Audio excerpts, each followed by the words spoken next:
Welcome home to St. Anne's.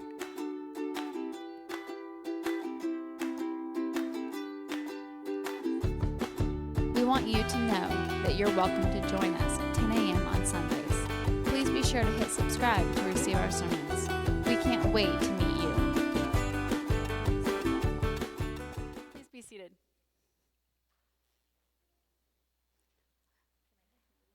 Yeah, I think I'll get there. Remember last week when I took out Ed? Ha! Oh. I know I make you nervous, but it's fine. We all need a little bit of excitement in our lives, right? Like whether or not your priest is actually going to make it through the church service. Yeah. Anyway. Okay, lots of things going on today. I guess there's kind of a thing this evening. I don't know. The really important thing is it's when I order my seeds. It's when I order my seeds. There's a direct correlation between when I put in my seed order and the game turning around. And I realize I'm the real MVP here.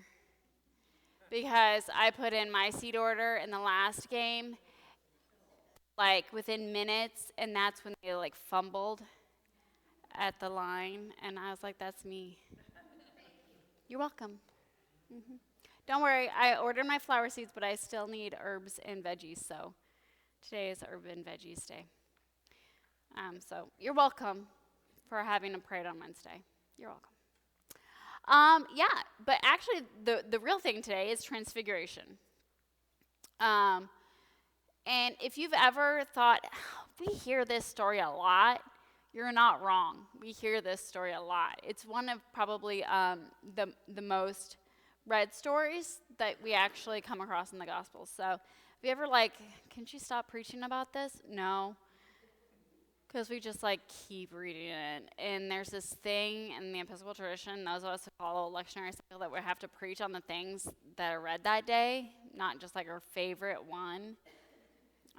So you keep hearing about it. But it's actually really, really important. And I know I spend a lot of time talking about evangelism, sharing the gospel, preaching the gospel, sharing the love of God in the world, blah, blah, blah, sharing your story. Do you feel like I say that a lot? Yeah, I told you I have 3 sermons. There's the I love, you are loved sermon, the Mr. Rogers sermon. There's the go out and do things, share the gospel sermon. That's the one that you frequently hear. And there's the don't be a jerk sermon. Because if you're being a jerk, you don't love God sermon. I told you, I have 3. They're 3.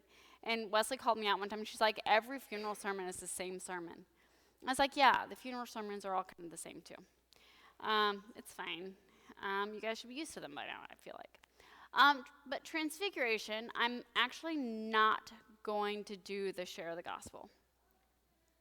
And here's why. Because to be able to share the gospel, you have to first see Christ for who Christ is, right? And I know I talk a lot about Peter because Peter and I are kind of bros in the sense of we both talk too much.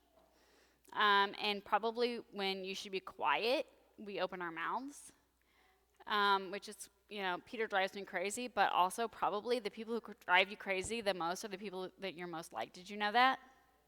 Yeah, what annoys you the most is what annoys you in yourself. It's true. It's true. So when you're really, really annoyed with somebody, that's probably something you need to deal with on your own. Anyway, not the point. So Peter annoys me, but it's because I'm basically Peter, complete with chickens. I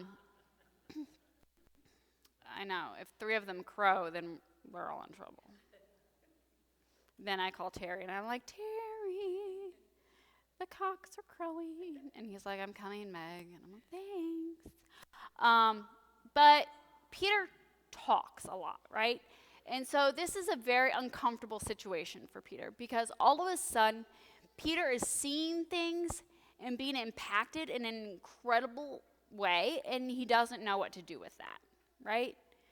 And so to offset those feelings of overwhelm, he talks. He tries to come up with an answer. Have you ever done this to somebody? Somebody shares something really intense with you, and you give them advice? That's what you're supposed to do. Yeah, welcome to the Midwest. That's what we do. We give you advice. The reason that we give advice is because we're uncomfortable. You don't need to give advice. People don't need advice, okay? The vast majority of times, we don't need to say something. Peter doesn't need to say something. Peter probably actually needs to take a moment and reflect on what's happening to him. But instead, he's like, hey, got an idea. We should build a thing.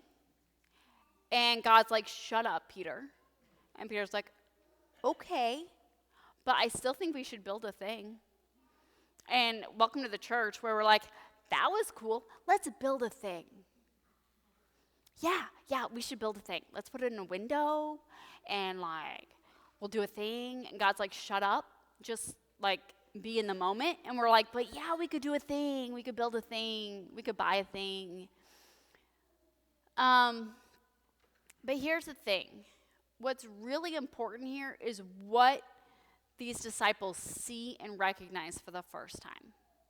Because they've been wandering around with Jesus for a while, right? I told you about the frat bros, and they just follow each other around, drink drinks, and share fun stories. It's like really the gospel of the brotherhood. And it's adorable. I'm so happy for them. They seem to really enjoy this. But then things start to get real, and they're all like, ooh, didn't sign up for this.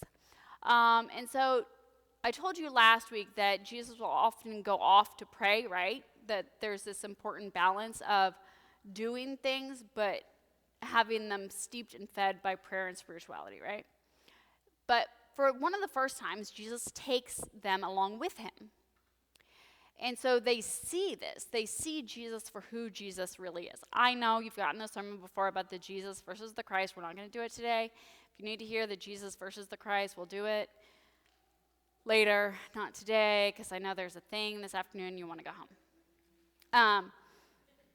But there's a thing I hear. I don't know.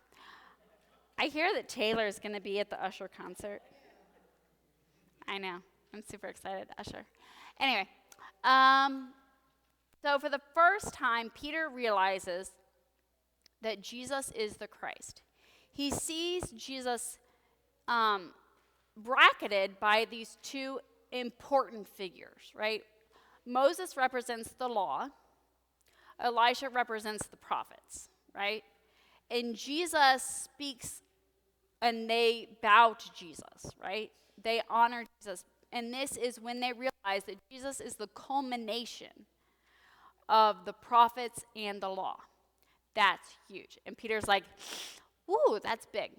Okay, what does Jesus say at the very end? Shut up. Don't tell anyone, right? Because Peter's first thing is, let's build a thing. He wants to build a little shrine. Maybe we could stay here because this is a good place. This is a lot of fun. Just us, Jesus, just us bros. Let's build a thing. We'll pile some rocks together. We might make a little shrine. It's going to be awesome. And God's like, shut up. And Peter's like, okay, fine, shutting up. But like, can I tell my friends? Can I tell? I just want to tell everybody that I was here and they weren't here. And she's like, shut up. And Peter's like, ugh. I didn't get to build a thing. I don't even get to brag to my friends. And you and I need to hear that. Because the reality is, there will be a time when Peter is ready to share, right? Because eventually Peter will be proclaiming the gospel, not bragging. Have you ever noticed that sometimes our stories are less proclaiming the gospel and more bragging? Yeah. We are entering a season, and I know I'm always like, hey, proclaim the gospel. During Lent, that's not what we're doing. During Lent, we're getting right. We're recognizing seeing Christ as Christ truly is. Seeing God in our lives in a new way. And when that happens, in time, we'll be ready to share the gospel. And it won't be a self-serving storytelling, But sometimes our stories can be self-serving story time. That's not really the point.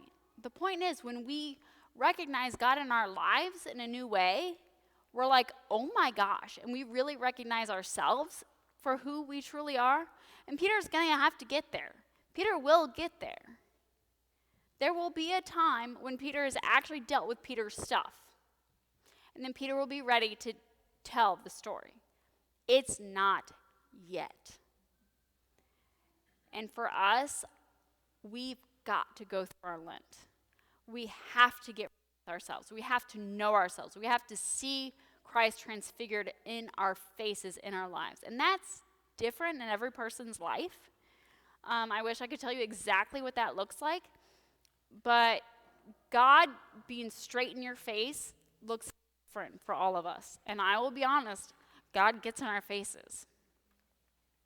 Sometimes it feels amazing and transcendental, and sometimes it feels terrible. And sometimes both at the same time. But I want you to really think about yourself, your spirituality, and God's presence in your life. Like really, truly. And you don't need to talk about it yet.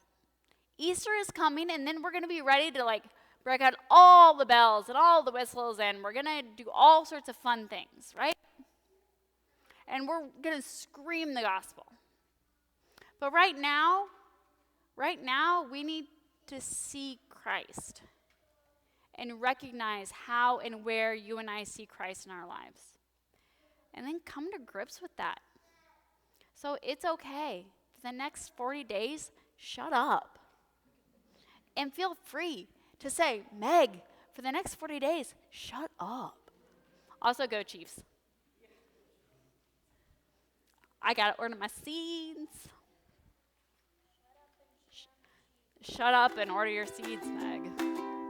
We want you to know that you're welcome to join us at 10 a.m. on Sundays. Please be sure to hit subscribe to receive our sermons. We can't wait to meet you.